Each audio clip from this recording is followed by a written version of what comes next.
Call ধরতেছে না। খুলনা প্রকৌশল ও প্রযুক্তি বিশ্ববিদ্যালয় কুয়েটের ভিসি প্রফেসর ডক্টর মোহাম্মদ মাসুদের পদত্যাগের এক দফা দাবিতে শিক্ষার্থীরা আমরণ অনশন করছে।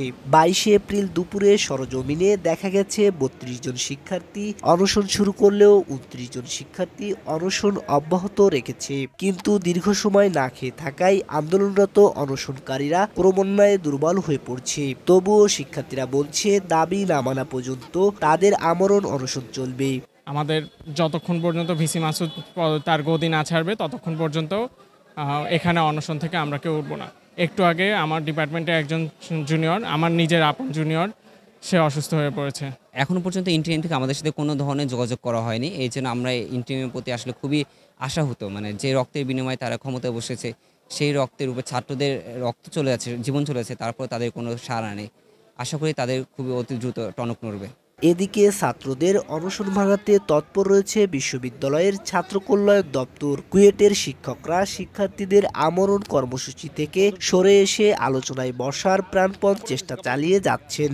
গতকাল থেকে আমরা তো অনেক চেষ্টা করেছি, রাত্রে আমরা আসছি, সকালেও 2 দফা আসা হয়েছে, এদিকে মেডিকেলি টেস্টও করা হয়েছে। কিছুক্ষণ আগে একটা ছেলে একটু অসুস্থ হয়ে পড়েছে, তার জন্য আমরা চেষ্টা করেছি মেডিকেলে নেওয়ার জন্য, তারা রাজি হয় নাই। পরে পাশে একটা এসি রুম আছে, এটা আমরা খুলে দিয়েছি এখানে নেওয়ার জন্য, তারাও সেখানে যাওয়ার জন্য রাজি হয় নাই। আপাতত আমরা তাদের সাথে নেগোসিয়েশন করার জন্য বারবার চেষ্টা করতেছি, আহ্বান করতেছি যে তারা রিকনসিডার করার জন্য। তারা আপাতত এই আমাদের আহ্বান এখন পর্যন্ত সাড়া দেয় নাই।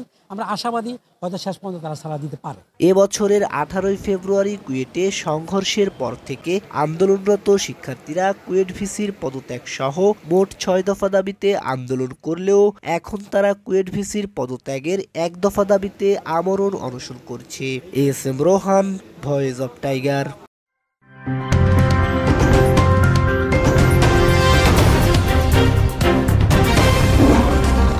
Voice of Tiger.